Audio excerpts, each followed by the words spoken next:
হযরত আবু হুরায়রা রাদিয়াল্লাহু তাআলা আনহু নবীজিকে জিজ্ঞাসা করেন, ইয়া রাসূলুল্লাহ, ইয়া হাবিবাল্লাহ, আমরা যেই জান্নাতে যাব এই জান্নাতটা আল্লাহ কি দিয়ে বানান?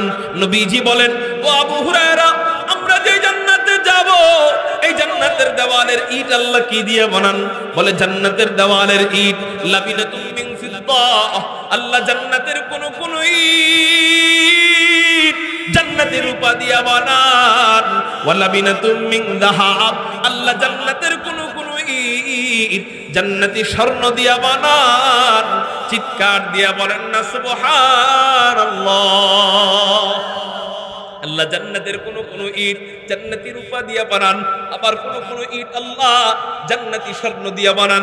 শুধু তাই না, জান্নাতের ইটের মশলা, এই মশলা আল্লাহ কি দিয়া বানান? দুনিয়াতে ইটের মশলা বানানো হয়, সিমেন্টের বালু দেয়, এরপর সাধারণ বালু দেয়, এরপর পানি দেয়, এই তিনটা একত্রিত কইরা দুনিয়াতে ইটের মশলা বানানো হয়। কিন্তু জান্নাতের ইটের মশলা আল্লাহ কি দিয়া বানান?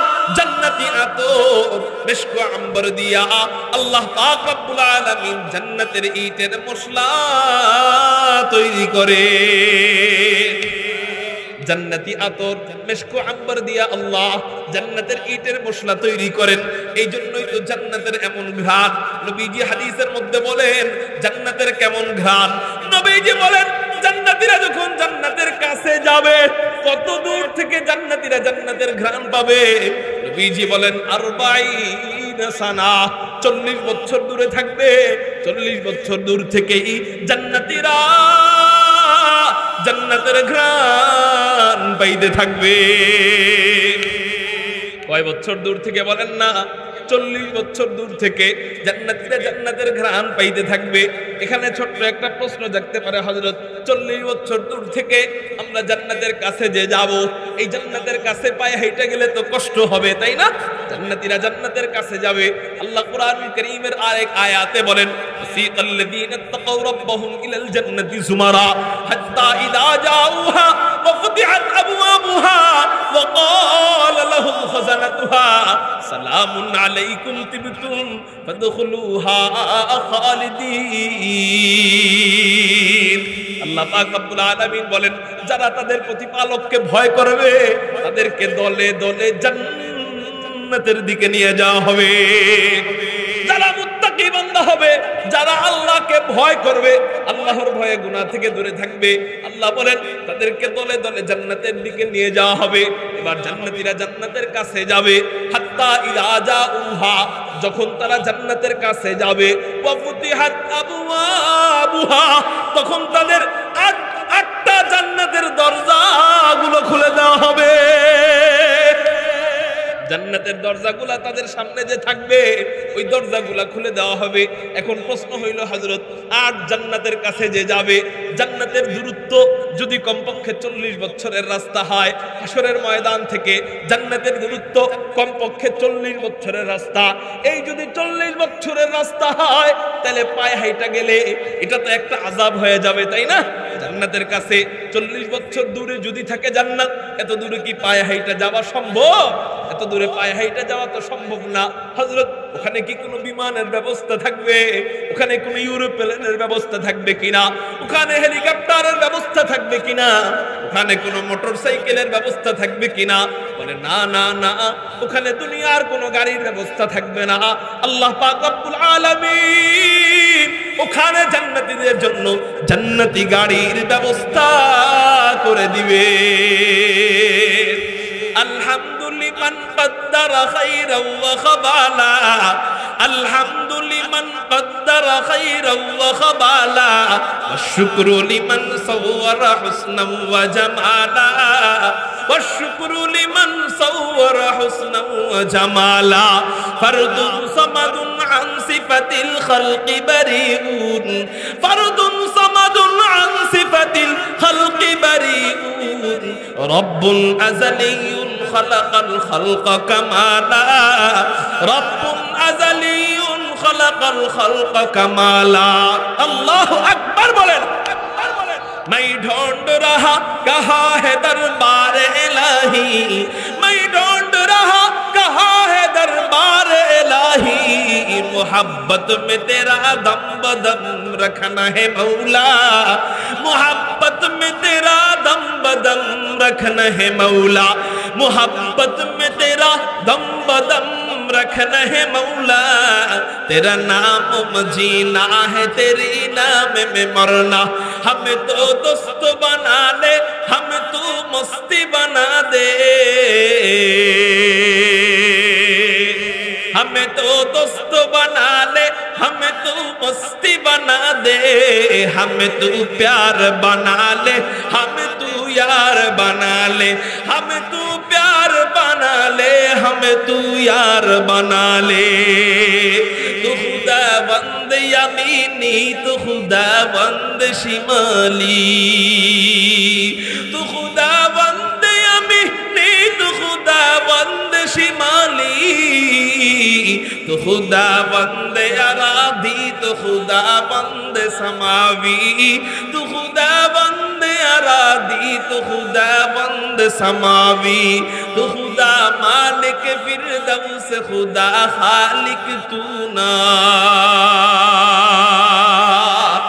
तू खुदा मालिक फिरदौस, खुदा खालिक तू ना, तू नफरमानों के रहमन, तू गुनहगारों के गफ्फार, तू नफरमानों के रहमन, तू गुनहगार के गफ्फार। कारो जबान तनु बंद থাকে না, চিৎকার দিয়ে বলি না আল্লাহু আকবার। আল্লাহ পাক রব্বুল আলামিন আমাদেরকে জান্নাতের কাছে নেবেন। কি দিয়ে নেবেন চলেন একটু শুনে আসি।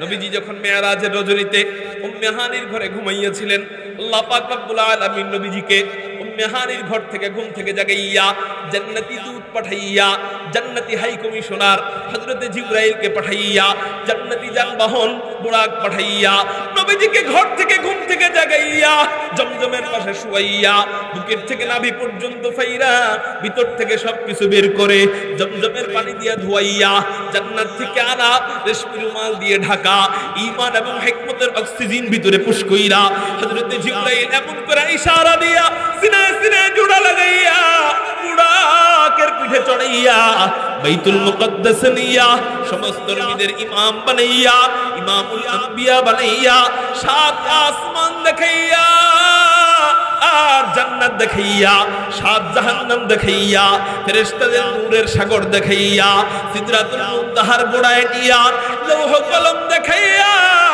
আরো হাজারো কোটি ফেরেশতাদের সাথে সাক্ষাৎ করাইয়া, হযরত আজরাইল আলাইহিস সালাতু ওয়াস সালামের সাথে সাক্ষাৎ করাইয়া নবীজিকে আল্লাহ বাইতুল মামুর মসজিদে নামাজ পড়াইয়া আল্লাহ পাক রব্বুল আলামিন সিদরাতুল মুনতাহার গোড়ায় নিয়া রফরফে চড়াইয়া নবীজিকে আল্লাহ নিজের কাছে নিয়া নিজের পাশে বসাইয়া আল্লাহ নবীজির সাথে লম্বা সময় পর্যন্ত গল্প সল্প করে।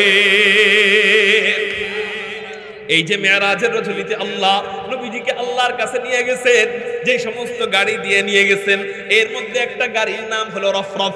জোরে বলেন, একটা গাড়ির নাম কি? রফরফ। এর মধ্যে আরেকটা গাড়ির নাম হলো বুড়াক। আরেকটা গাড়ির নাম বলেন বুড়াক। এই বুড়াকটা কেমন? হাদিসের মধ্যে পাওয়া যায় এই বুড়াকটা খচ্চরের মতো না, আবার গাধার মতো না, মাঝামাঝি। চেহারাটা সুন্দরী রমণীদের মতো দেখা যায়, দুইটা পাখনা আছে, দেখতে ধবধবে সাদা। এই বুড়াকের গতি কতটুক, চলার গতি কেমন? বলে চোখের দৃষ্টি যত দূর যায় বুড়াক একটা করে লাভ দেয়। সুবহানাল্লাহ বলেন। এই বুড়াক আল্লাহ পাঠাইছেন নবীজির জন্য, মেরাজের রাতে নবীজিকে নেওয়ার জন্য। তো নবীজির অপারেশন যখন সাকসেসফুল হয়, হযরতে জিবরাইল ঈমান এবং হিকমতের অক্সিজেন ভিতরে পুশ করেন। বুখারী শরীফের হাদিস, জান্নাত থেকে একটা পাত্র আনা হয়, যেই পাত্রটা ছিল স্বর্ণের। এই স্বর্ণের পাত্রটা ঢাকা ছিল রেশমি রুমাল দিয়ে। এটার ভিতরে ঈমান এবং হিকমতের অক্সিজেন ছিল। হযরতে জিবরাইল নবীজির ভিতরে এটা পুশ করে দেয়। এরপর নবীজির অপারেশন জোড়া লাগাবেন এমন করে ইশারা দেন, নবীজির সিনায় সিনায় জোড়া লেগে যায়। সুবহানাল্লাহ। এবার নবীজি যাবেন, রওনা দিবেন কোথায়? বাইতুল মুকদ্দাসে। এরপরে মাঝখানে কয়েকটা স্টেশন আছে, আমি ওইদিকে যাব না, আমি বুঝানোর জন্য বলতেছি। তো নবীজির জন্য নিয়ে আসা হয় বোরাক, এত চমৎকার বোরাক, নবীজি দেখে খুব খুশি হয়েছে। বোরাকের পিঠের মধ্যে উঠবেন, আরে জান্নাতি যানবাহন নবীজির জন্য দুনিয়াতে আল্লাহ পাঠাইছেন, এর চেয়ে বড় নেয়ামত আর কি থাকতে পারে। হযরতে জিবরাইল বলেন, ইয়া রাসূলুল্লাহ, ইয়া হাবিবাল্লাহ, এই বোরাক আল্লাহ আপনার জন্য পাঠাইছেন, আপনি বোরাকের পিঠের উপরে চড়েন। নবীজি বিসমিল্লাহির রহমানির রহিম বইলা বোরাকের পিঠের উপরে পা দেয়, পাটা দেয় আবার পা নামায় ফেলে। হযরতে জিবরাইল বলেন, ইয়া রাসূলুল্লাহ, ইয়া হাবিবাল্লাহ, এই বোরাক আল্লাহ আপনার জন্য পাঠাইছেন, আপনি পা নামায় ফেললেন কেন? বোরাকের পিঠে চড়তেছেন না কেন? নবীজি বলেন, ও জিবরাইল রে, এত চমৎকার একটা যানবাহন, এটা আল্লাহ আমার জন্য পাঠাইছেন, আমি অনেক খুশি জিবরাইল। কিন্তু জিবরাইল বলো, এত চমৎকার একটা যানবাহন, এটা কি শুধু আল্লাহ আমার একার জন্যই পাঠাইছেন? আমার একার জন্যই কি বানাইছেন কিনা? আমার উম্মতের জন্য কি বানান নাই? আমার উম্মতের জন্য যদি না বানান, আমি নবী একা একা বোরাকের পিঠের মধ্যে চড়া আমি নবী একা মজা নিতে পারবো না। रहमतुल लिल आलमी खान दशखुदा बंदे करीम, रहमतुल लिल आलमी खान दशखुदा बंदे करीम, खल्क़ खुल्क़ क़ौल फ़अल हदी समझे वो हमीद, खल्क़ खुल्क़ क़ौल फ़अल हदी समझे वो हमीद, वमा अरसलनाका इल्ला रहमतल लिल आलमीन। कारो जबान যেন বন্ধ থাকে না, চিৎকার দিয়ে বলি সাল্লাল্লাহু আলাইহি ওয়াসাল্লাম। আল্লাহ পাক রব্বুল আলামিন কেমন রহমত ওয়ালা নবী আমাদেরকে দান করছেন।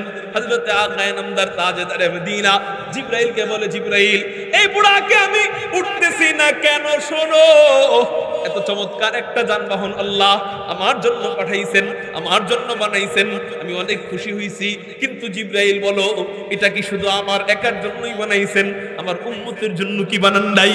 আমার উম্মতের জন্য যদি না বানান, আমি নবী একা একা বুড়াকের পিঠের মধ্যে চড়া মজা নিতে পারবো না। আপনি একটু চিন্তা করেন, এই বুড়াকটা দুনিয়ার তুলনায় সাধারণ না অসাধারণ? অসাধারণ। কিন্তু বুড়াকটা জান্নাতের তুলনায় সাধারণ নাকি অসাধারণ? বুঝা বললেন? দুনিয়ার তুলনায় বুড়াকটা অসাধারণ, কিন্তু জান্নাতের তুলনায় বুড়াকটা সাধারণ, ছোট একটা জিনিস, তুচ্ছ একটা জিনিস, নগণ্য একটা জিনিস। জান্নাতের তুলনায় এই বুরাকের নেয়ামতটা একেবারে ছোট। আপনি চিন্তা করেন, যেই নবী একটা ছোট নেয়ামত, জান্নাতের তুলনায় ছোট একটা নেয়ামত, এই নেয়ামতটা আপনার আমার জন্য ছাড় দেয় না, সেই নবী হাসরের ময়দানে উম্মতের জন্য জান্নাতের ফয়সালা ছেড়ে দিবে?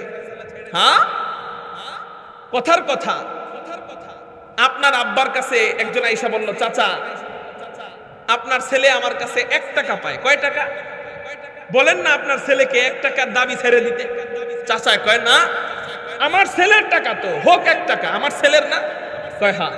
তাইলে কোনো মাফ নাই, আমার ছেলের 1 টাকাও আমি ছাড় দিব না, আমার ছেলের মহব্বতে 1 টাকাও আমি ছাড় দিব না, 1 টাকা হইলেও দিতে হবে, আমার ছেলে পায় তো বুঝাই দিতে হবে। কিছুক্ষণ পরে আরেকজন আইসা কইতেছে, চাচা, আপনার ছেলে আমার কাছে 1 কোটি টাকা পায়। কয় কোটি?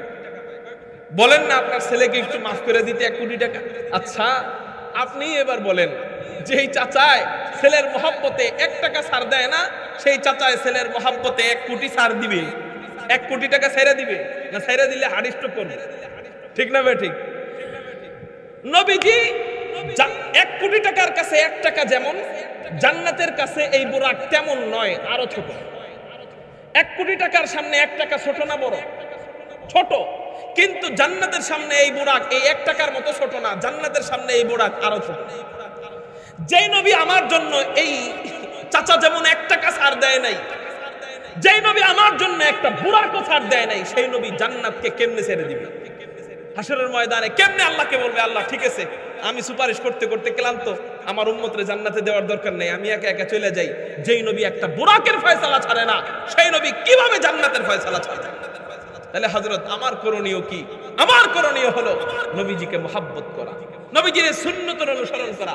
মহব্বত মানে মুখে মহব্বত না, মুখ দিয়া বললাম, অন্তর দিয়া বললাম মোহাব্বত না।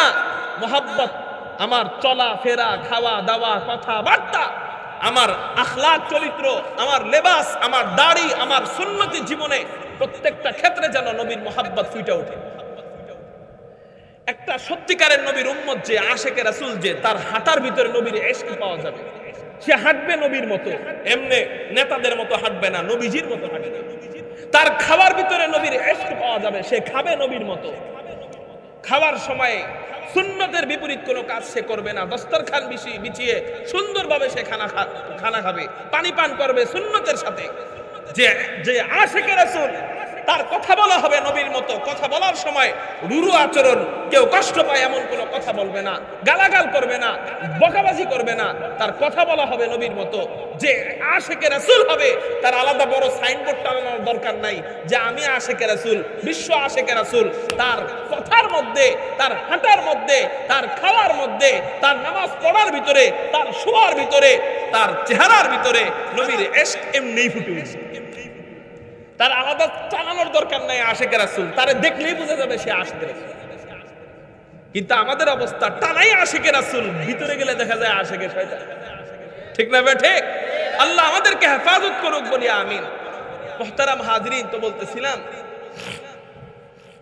নবীজির জন্য একটু দিলে নবী কত দেয়। দেখেন, নবীর জন্য একটু ভালোবাসা নিয়ে কবরে যাইতে পারলে নবী কত দেয়। একটা হাদিস আপনাদেরকে শোনাই, মজার হাদিস। বুখারী এবং মুসলিমের ভিতরে এই হাদিসটা পাওয়া যায়। নবীজি একটা মরা খেজুর গাছে হেলান দিয়ে খুতবা দিতেন। বুঝে থাকলে চিৎকার দিয়ে বলেন, খেজুর গাছটা মরা না জেতা। মরা খেজুর গাছে নবীজি হেলান দিয়ে খুতবা দিতেন। একদিন এক মহিলা ঈশা বলতেছে, ইয়া রাসূলুল্লাহ, ইয়া হাবিবাল্লাহ, আপনি যদি অনুমতি দেন, আপনার জন্য আমি কাঠের একটা মিম্বর বানিয়ে দিব, নবীজি ওইটার উপরে উঠে খুতবা দিবেন। নবীজি অনুমতি দিলেন, কাঠের একটা মিম্বর বানানো হয়। ওই মিম্বর যখন মসজিদে নববীর ভিতরে আনা হয়, এতদিন নবীজি মরা খেজুর গাছে হেলান দিয়ে খুতবা দিয়েছিলেন। ওই মিম্বর আনার পর নবীজি এবার মরা খেজুর গাছ রাইখা মিম্বরে উঠা খুতবা দেওয়া আরম্ভ করেন। মিম্বরে উঠা যখন খুতবা দেওয়া আরম্ভ করেন, এই মরা খেজুর গাছ সহ্য করতে পারে নাই। বুখারী এবং মুসলিমের হাদিস। ওই মরা খেজুর গাছ শিশু বাচ্চার মতো হাউমাউ করে কান্না আরম্ভ করে দেয়। ওই মরা খেজুর গাছ নবীর প্রেমে, নবীর মহব্বতে সহ্য করতে পারে নাই। এতদিন ওর পিঠে হেলান দিয়া নবীজি খুতবা দিয়েছিলেন, কিন্তু এখন মিম্বর পাইয়া নবীজি ওরে রাইখা মিম্বরে ওইটা খুতবা দেওয়া আরম্ভ করছে। মুহাদ্দিসিনে কেরাম ব্যাখ্যা করেন যে ওই মরা খেজুর গাছ, ওর তো জবান নাই, ওর তো জীবনও নাই, কারণ ও তো মরে গেছে। আরে জেতা খেজুর গাছের তো জীবন আছে, মরা খেজুর গাছের জীবনও তো নাই। তারপরে ও আল্লাহর সাথে কথা বলা আরম্ভ করে, আল্লাহর কাছে দোয়া করে, আল্লাহ, আমি নবীজিরে এত মহব্বত করছি, নবীজি আমার থেকে দূরে সরে গেল। আমি যদি নবীজিরে আমার মহব্বতটা একটু বুঝাইতে পারতাম, দিনটাকে আমি একটু বুঝ দিতে পারতাম। আল্লাহ কয়, কি করতে চাস? এবার মরা খেজুর গাছ বলে, আল্লাহ, তুমি আমার জবানটা কিছুক্ষণের জন্য নবীর মহব্বতের জন্য খুলে দাও। আমার জবানটা কিছুক্ষণের জন্য খুলে দাও। কি জবান খুললে কি হবে? আমি নবীজির একটু ভালোবাসা বুঝাবো, আমি নবীজির মহব্বত বুঝাবো। আল্লাহ পাক রব্বুল আলামিন ওই মরা খেজুর গাছের জবান খুলে দেয়। এবার মরা খেজুর গাছ নবীর মহব্বতে শিশু বাচ্চার মতো হাউমাউ করে কান্না আরম্ভ করে। সাহাবায়ে কেরাম সকলে হতভম্ব হয়ে যায়। কিরে কাঁদে কে? তাকায় দেখে মরা খেজুর গাছের ভিতর থেকে আওয়াজ পাওয়া যায়। নবীজি খুতবা বন্ধ কইরা দেয়। খুতবা বন্ধ কইরা মরা খেজুর গাছের কাছে যায়। কাছে যাইয়া মরা খেজুর গাছকে জড়াইয়া ধইরা মরা খেজুর গাছকে চুমু দেয় আর বলে, এই মরা খেজুর গাছ, তুই কান্দিস না, কান্দিস না, তুই আমার মহব্বতে কান্দতেছস। শুইনা রাখ, শুইনা রাখ। তুই এই যে আমারে একটুখানি মহব্বত দেখাইলি, এই জন্য তোর লাভ কি হয়েছে জানোস নি? কই কি লাভ হয়েছে? কই শুইনা রাখ, আমি যখন হাসরের ময়দান থেকে জান্নাতে যাব, আমি আল্লাহর কাছে তোর ব্যাপারে সুপারিশ কইরা তোরে আমার সাথে নিয়া জান্নাতে ঢুকবো। সাহেবে খুলকে আজিম ও মজহরে জুদে আমিন, আয়াতে রহমত के शाने उरबू बस्तो हमीम। अल्लाहु अकबर। মেরে মুহতারাম ভাই, নবীজি মরা খেজুর গাছকে বলে, আমি আল্লাহর কাছে তোর ব্যাপারে সুপারিশ করব, তোরে আমার সাথে নিয়া আমি জান্নাতে যাব। এবার আপনারা আমাকে বলেন, মরা খেজুর গাছ নবীর কোন উম্মত? জোরে বলেন। এই যুবক ভাইরা সবাই খেয়াল করো, মরা খেজুর গাছ নবীর কোন উম্মত, নবীর কোন আত্মীয় স্বজন, নবীর কোন ভাই বেরাদার নাকি? বলো, নবীর কোন ভাই বেরাদার না, নবীর কোন আত্মীয় স্বজন না, নবীর বংশের কেউ না, নবীর জাতের কেউ না।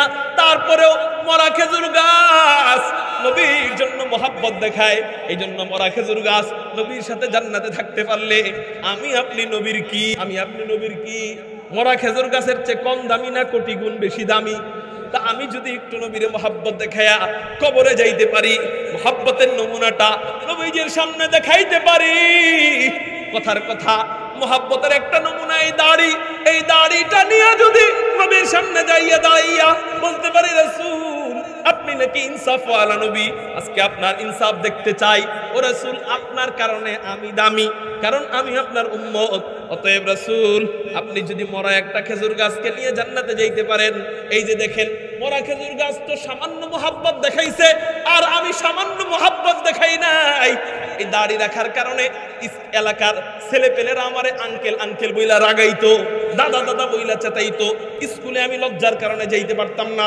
একটা অনুষ্ঠান হইলে এই দাড়ি আপনার সুন্নত, এই সুন্নত রাখার কারণে ওই গানের অনুষ্ঠানে আমি যাইতে পারতাম না, মদের আসরে আমি বসতে পারতাম না, গাজার আসরে আমি বসতে পারতাম না, জুয়ার আসরে আমি বসতে পারতাম না। আমার 10 জন বন্ধু এবং বান্ধবী মিলে একসাথে আড্ডা করত, কিন্তু আমার দাড়ি বড় থাকার কারণে ওদের মাঝখানে বৈশা ওই বন্ধু আর বান্ধবীর আড্ডায় আমি শরীক হইতে পারতাম না। ও রাসূল, আজকে আপনার ইনসাফ আমি দেখতে চাই। সামান্য মোহাব্বত দেখাইছে খেজুর গাছ, এই জন্য ওরে নিয়ে যদি আপনি জান্নাতে যাইতে পারেন, আমি মরণ পর্যন্ত মোহাব্বত দেখাইছি আপনার জন্য, আমাকে ফালায়া আপনি কেমনে জান্নাতে যাবেন? আপনি চিন্তা করেন, যেই নবী আপনার আমার জন্য একটা বোরাক ছাড়ে না, সেই নবী ওই দিন আপনাকে আমাকে ফালায়া রাইখা একা একা জান্নাতে চলে যাবে।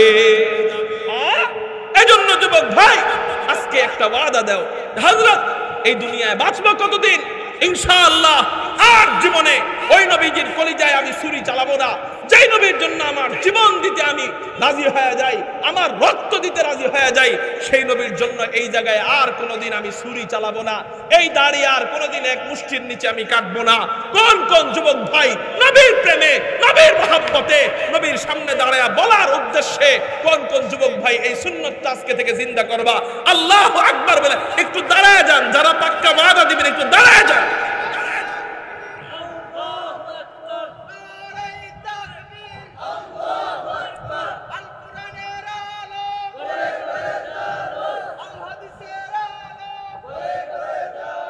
বসেন, আলহামদুলিল্লাহ বলেন।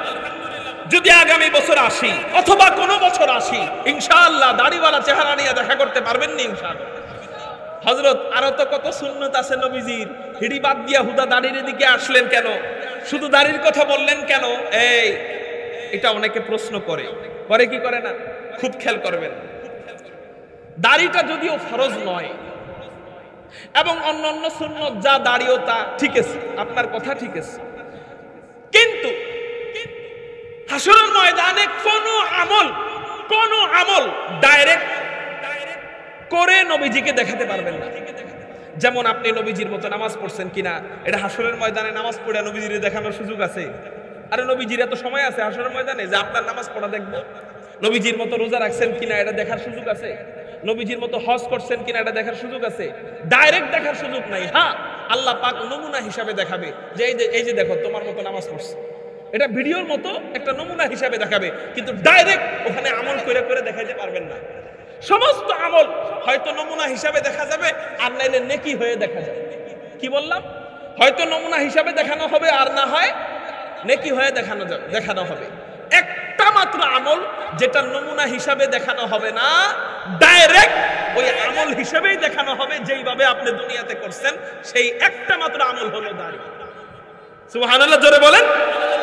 এই একটা মাত্র আমল দাড়ি, সেটা আপনার নামাজ ওখানে পড়ে দেখাইতে পারবেন না, রোজা ওখানে করে দেখাইতে পারবেন না, যাকাত ওখানে দিয়ে দেখাইতে পারবেন না, কারণ ওখানে যাকাত দেওয়ার জায়গা নয়। কিন্তু দাড়িটা যদি নবীর মতো রাখেন, হাসরের ময়দানে যায়া নবী আপনাকে দেখার সাথে সাথেই এই জায়গার দিক নজর পড়বে কিনা, দেখার সাথে সাথেই এই আমলের দিক নজর পড়ে নবী বলবে হ্যাঁ, লাইসেন্স তো দেখা যাইতেছে, সার্টিফিকেট তো সাথেই, ইউনিফর্ম তো তোর সাথেই, তোরে নিয়ে ভাবা যায়। আর যার ব্যাপারে নবী বলবেন তোরে নিয়ে ভাবা যায়, সে নিশ্চিত জান্নাতি। আর সব ঠিক আছে কিন্তু এটা নাই, নবী কইব তো শুরুতে লাইসেন্সই তো নাই, এখন তুই যে আমার উম্মত বুঝবো কেমনে? আচ্ছা তোরে নিয়ে আমি পরে ভাবতেছি। আর যার ব্যাপারে বলবে তোরে নিয়ে পরে ভাববো, তার জান্নাতে যাইতে 12টা বেজে যাবে, 12টা বেজে যাবে, অবস্থা খারাপ হয়ে যাবে। এই জন্য ভাই অন্তত আমার বাহ্যিক সুরতটা নবীর মতো করে যদি আমি যাইতে পারি, হইতে পারে আল্লাহ এই উসিলায় আমাকে মাফ করে নবীর সাথে জান্নাতে দিয়ে দিবে। আর আপনার আমার যুক্তি কি বলে? একটা মরা খেজুর গাছ একটু মহব্বত দেখাইছে, তাই যদি নবীর সাথে থাকতে পারে, আমি আপনি দাঁড়িয়ে রেখে কি একটু দেখাই না, মরণ পর্যন্ত দেখাবো, মরণ পর্যন্ত দেখাবো। আল্লাহ যদি হায়াত দিত কিয়ামত পর্যন্ত, তো কিয়ামত পর্যন্ত দেখাইতাম এই মহব্বত, ঠিক না ভাই? ঠিক। আমাকে ফালায়া নবীজি কেমনে জান্নাতে দেবে? আল্লাহু আকবার। ওই যে বুড়াক, যেই বুড়াকের মহব্বত নবী ছাড়ে না উম্মতের জন্য, সেই নবী জান্নাতও ছাড়বে না উম্মতের জন্য। আমার উম্মতকে আগে জান্নাত দিবেন আল্লাহ, এরপর আমি ঢুকবো, ফয়সালা হবে উম্মতের জান্নাত হইছে, এরপর নবী বলবেন আমি খামোশ হইলাম। সুবহানাল্লাহ। বুড়াক নবীজি হযরতে জিবরাইল বলেন ইয়া রাসূলুল্লাহ ইয়া হাবিবাল্লাহ, এবার শুনেন, এই বুড়াকে আপনি চড়তেছেন না উম্মতের মায়ায়, তাহলে শুইনা নেন। এই বুড়াককে যখন আমি জান্নাত থেকে নিয়ে আসতেছিলাম, তখন আমি দেখতে পাইলাম জান্নাতের ভিতরে কোটি কোটি কোটি কোটি বুড়াক। আমি দেখতে পাইলাম প্রত্যেকটা বুড়াকের গায়ে আপনার প্রত্যেকটা উম্মতের নাম লেখা, প্রত্যেকটা বুড়াকের গায়ে আপনার প্রত্যেকটা উম্মতের নাম লেখা। আর তো কোনো টেনশন থাকার কথা না, তাই না? নবীজি বুড়াকে উঠেন না, পা নামায় ফেলেন। বলেন কেন পা নামাইলেন? উত্তর দেয় আমার উম্মতের জন্য বুড়াক আছে কিনা। হযরত জিবরাইল বলে হ্যাঁ, জান্নাতে আমি আপনার উম্মতের নামে বুড়াক দেখছি। এখন তো আর টেনশন থাকার কথা না, প্রশ্ন থাকার কথা না, এখন তো বুড়াকের পিঠের উপরে চড়ে যাওয়ার কথা। কিন্তু এখনো নবীজি গড়িমসি করতেছেন।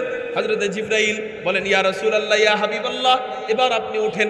নবীজি বলেন ও জিবরাইল, এখনো উঠতে বইল না, এখনো বুঝা পড়া বাকি আছে। আল্লাহু আকবার। এখনো বুঝা পড়া কি আছে বলেন না, বাকি আছে। কয় কি বুঝা পড়া? কয় বুঝলাম আমার উম্মতকে আল্লাহ বুড়াক দান করবেন, কিন্তু আল্লাহ আমাকে বুড়াক দান করছে জান্নাতের বাহিরে, জান্নাতের বাহিরে। আর আমার উম্মতকে আল্লাহ দান করবেন বুড়াক জান্নাতের ভিতরে, এটা আমি রাজি না। সুবহানাল্লাহ বলেন। আমার উম্মতকে আল্লাহ জান্নাতের বাহিরে বুড়াক দান করবেন, এতে আমি খুশি। কিন্তু আমাকে আল্লাহ জান্নাতের বাহিরে বুড়াক দান করছেন, আমার উম্মতকে জান্নাতের ভিতরে দান করবেন, এতে আমি রাজি না, এতে আমি খুশি না। এবার জিবরাইল বলেন আচ্ছা তাহলে কি সমান সমান করতে হবে? আপনাকেও জান্নাতের বাহিরে দিছে, আপনার উম্মতকেও জান্নাতের বাহিরে দিতে হবে। নবীজি বলেন হ্যাঁ হ্যাঁ হ্যাঁ, সমান সমান হবে। এরপর জান্নাতের ভিতরে, এরপর বুরাকের পিঠের উপরে উঠবো। জিবরাইল বলেন আল্লাহ কি করব, কি বলবো? জিবরাইল আল্লাহ পাক রব্বুল আলামিন জিবরাইলকে জানায় দেয়, ও জিবরাইল আমার হাবিবকে জানায় দাও, আমার হাবিবের যে চাওয়া তার মাহবুবের একই চাওয়া। উম্মতের জন্য বুড়াক হবে জান্নাতের বাহিরে। চিৎকার দিয়ে বলেন না আল্লাহু আকবার। এই বাহিরে কোন বাহিরে? বলে দুনিয়ার মধ্যে হবে, বিষয়টা তা না, হবে আরেক জায়গায়। হাসরের ময়দানে উম্মত যখন হাসরের ময়দান অতিক্রম কইরা জান্নাতের দিকে আগাবে, ওই যে বলছিলাম কয় বছরের পথ, 40 বছরের পথ অতিক্রম কইরা হাসরের ময়দান থেকে জান্নাতের দিকে আগাবে। আগাইতে তো পায়ে হাইটা গেলে কষ্ট হবে। আল্লাহ পাক রব্বুল আলামিন উম্মতের জন্য জান্নাতের ভিতর থেকে বুড়াক বাহিরে পাঠাইয়া দিবেন। উম্মত যার যার বুড়াকের পিঠের মধ্যে উইড়া 40 বছরের পথ মুহূর্তের মধ্যেই পার হয়ে যাবে। এবার জান্নাতীরা, তাহলে প্রশ্ন ছিল কি? প্রশ্ন ছিল 40 বছরের পথ অতিক্রম কইরা আমরা যাব যেই গাড়ি দিয়া, ওই গাড়ির নাম কি? উত্তর হইল বুড়াক। উত্তর কি বলেন? বুড়াক। এবার আমরা জান্নাতের কাছে যাব। জান্নাতের কাছে যাওয়ার পর আল্লাহ পাক রব্বুল আলামিন আমাদেরকে একটা নদীর মধ্যে গোসল করাবেন জান্নাতে। এইরকম মার্কা শরীর নিয়া, এই ময়লা আবর্জনা নিয়া, শরীরের এই ছাতা ফাতা নিয়া জান্নাতের ভিতরে ঢুকলে তো মানায় না। এই জন্য আল্লাহ আমাদেরকে একটা নদীর মধ্যে গোসল করাবেন, পবিত্র পানিতে গোসল করাবেন। ওই নদীর নাম নাহরুল হায়াত। চিৎকার দিয়ে বলেন ওই নদীর নাম কি? নাহরুল হায়াত, জীবন নদী। ওই নদীতে আল্লাহ আমাদেরকে গোসল করাবেন। ওই নদীতে গোসল করানোর পর, ওই নদীতে ডুব দেওয়ানোর পর আমাদের 4টা পরিবর্তন দেখা দিবে। চিৎকার দিয়ে বলেন কয়টা পরিবর্তন? ওই নদীতে গোসল করানোর পর আমাদের 4টা পরিবর্তন দেখা দিবে। 1 নম্বর পরিবর্তন, আল্লাহ পাক রব্বুল আলামিন আপনাকে আমাকে আব্বা জান আদমের সমান 60 হাত লম্বা বানাইয়া দিবে।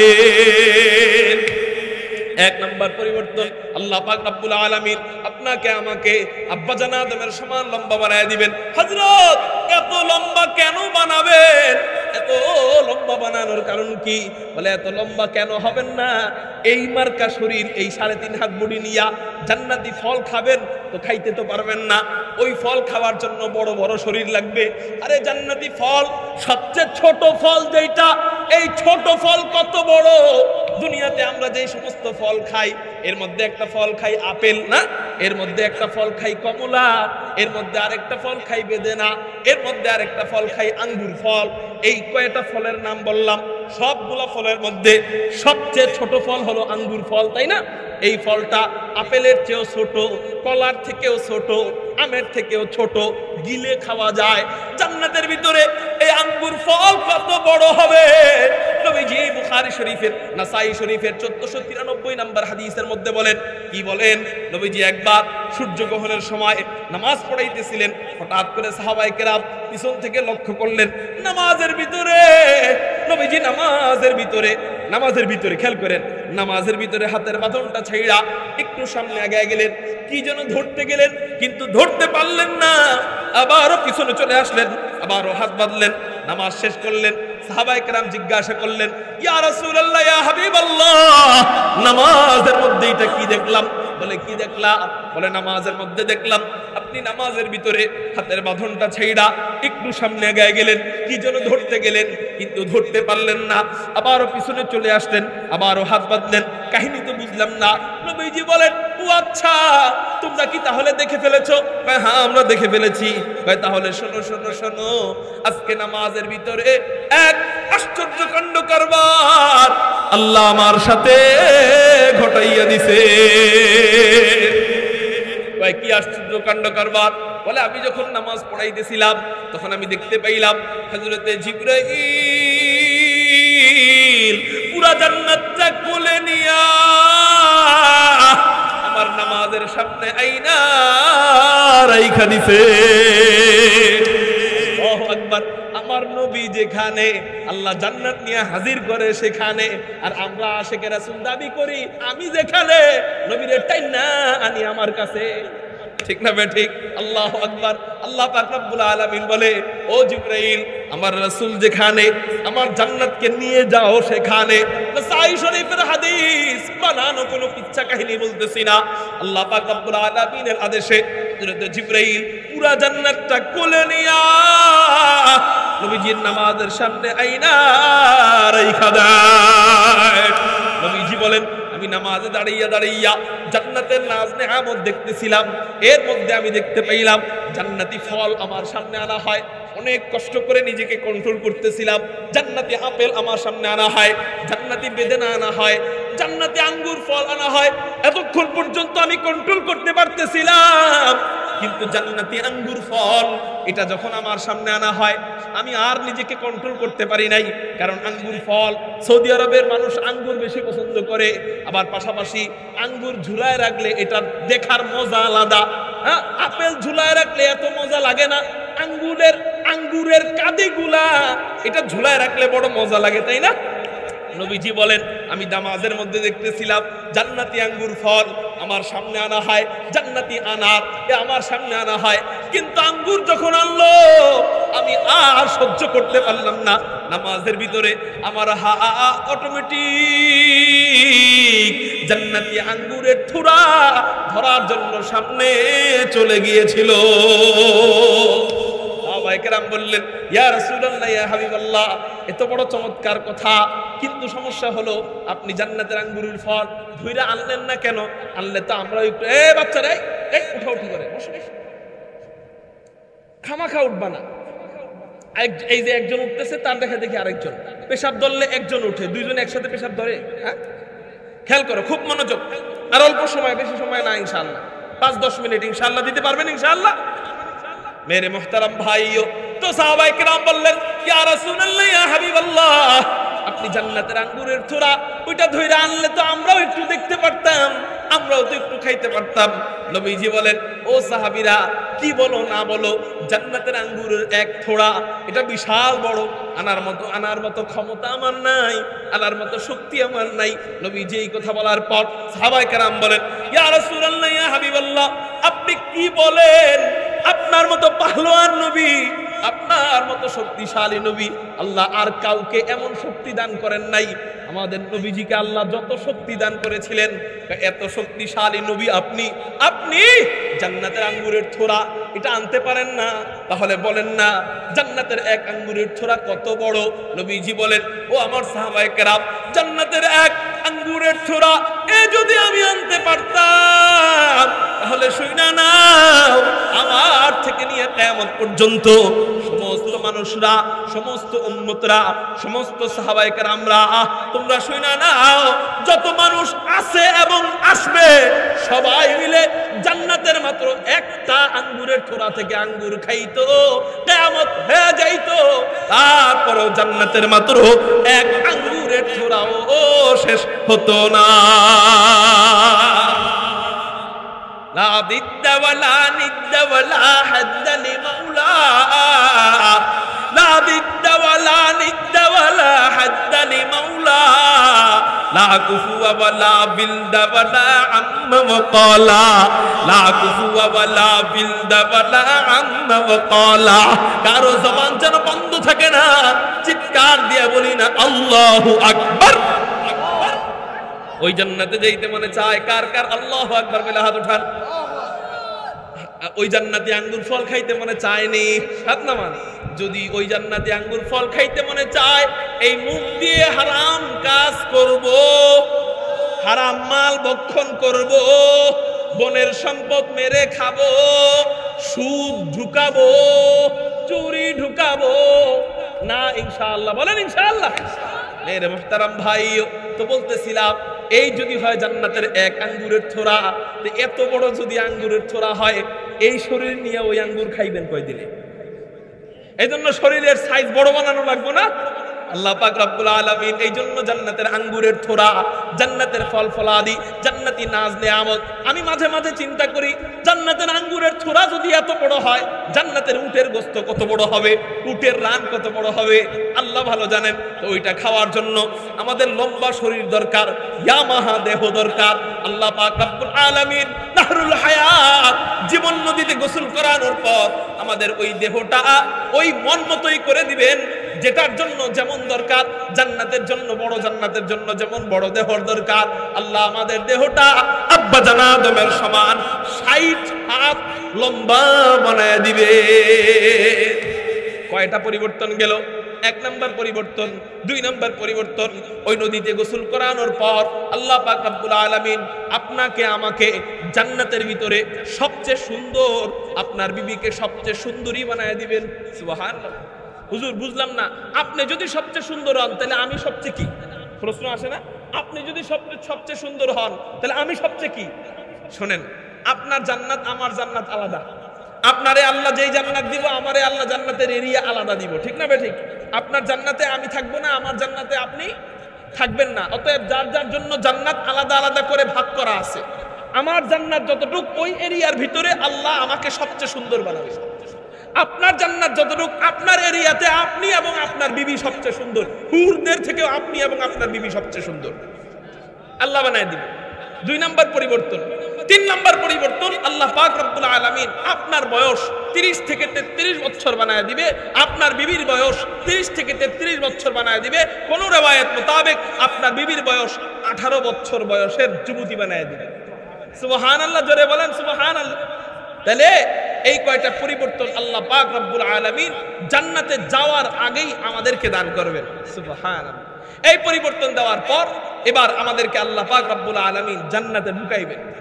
আয়াত তেলাওয়াত করছিলাম, হাত্তা ইদা জাউহা ওয়া ফুতিহাত আবওয়াবুহা, জান্নাতের দরজাসমূহ খুলে দেওয়া হবে। এবার বলেন জান্নাতের দরজা কয়টা? বুখারী শরীফের হাদিস, ফিল জান্নাতি সামানিয়াতু আবওয়াবিন, জান্নাতের দরজা 8টা। চিৎকার দিয়ে বলেন কয়টা? জান্নাতের দরজা 8টা। আজকে শুধু এই 8টা দরজার নাম বলবো ইনশাআল্লাহ। আগামীতে যদি কখনো আসি তাহলে বাকি দরজার নাম, মানে দরজার বিস্তারিত আলোচনা, ভিতরের বিস্তারিত আলোচনা, জান্নাতের বিস্তারিত আলোচনা, জান্নাতি হুর কেমন হবে, জান্নাতি নাজ নেয়ামত কেমন হবে, জান্নাতি গাছ কেমন হবে, জান্নাতি গান বাজনা কেমন হবে, জান্নাতের মিউজিক্যাল সাউন্ড কেমন হবে, জান্নাতি বিবিরা কেমন হবে, জান্নাতে আল্লাহর সাথে সাক্ষাতের দৃশ্য কেমন হবে, ইনশাআল্লাহ সামনে শোনাবো। কিন্তু এখন আমার যেতে হবে, এই জন্য আমার সংক্ষিপ্ত ভাবে আমার বয়ান শেষ করবো ইনশাআল্লাহ। জান্নাতের দরজা কয়টা? চিৎকার দিয়া বলেন 8টা। এই 8 দরজার নাম কি? 1 নম্বর দরজার নাম বাবুস সালাহ, 2 নম্বর দরজার নাম বাবুল জিহাদ, 3 নম্বর দরজার নাম বাবুর রায়াত, 4 নম্বর দরজার নাম বাবুস সাদাকা, 5 নম্বর দরজার নাম বাবুস শাফাআহ, 6 নম্বর দরজার নাম বাবুল কাযিমিনাল গায়জ ওয়াল আফিনা আনিন নাস, 7 নম্বর দরজার নাম বাবুর রাদি, 8 নম্বর দরজার নাম বাবুত তাওবা।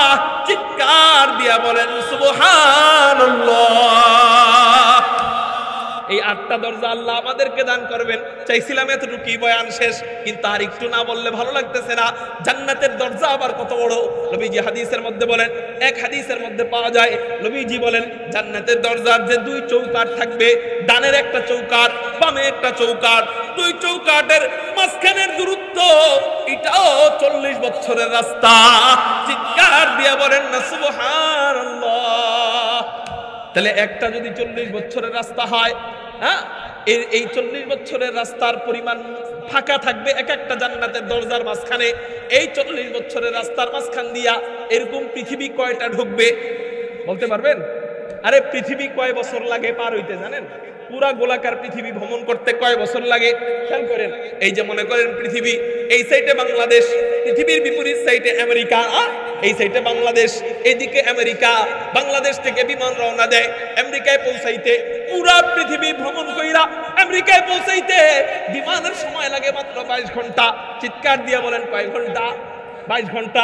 তাহলে বলতে পারি আমাদের পুরা পৃথিবী, যে পৃথিবী নিয়ে আমরা ক্ষমতা দেখাই, বড়াই করি, লড়াই করি, অহংকার করি, এই পুরা পৃথিবী ভ্রমণ করতে সময় লাগে মাত্র 22 ঘন্টা।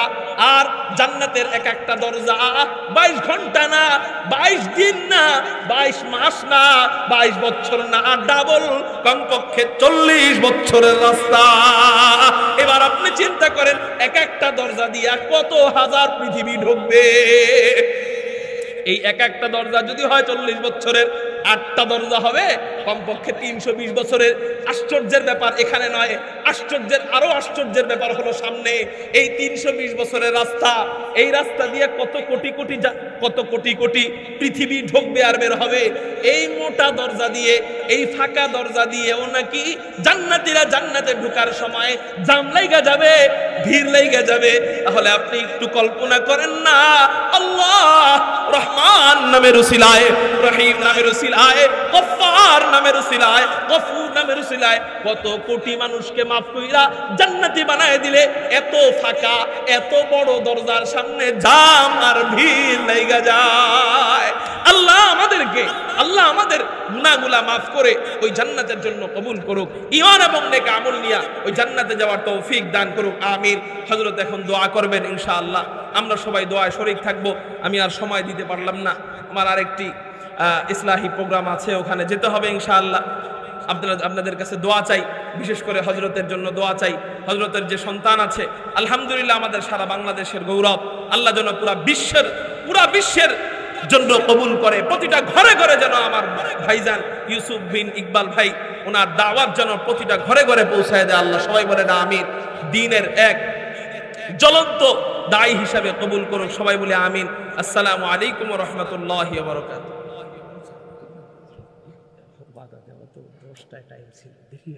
না না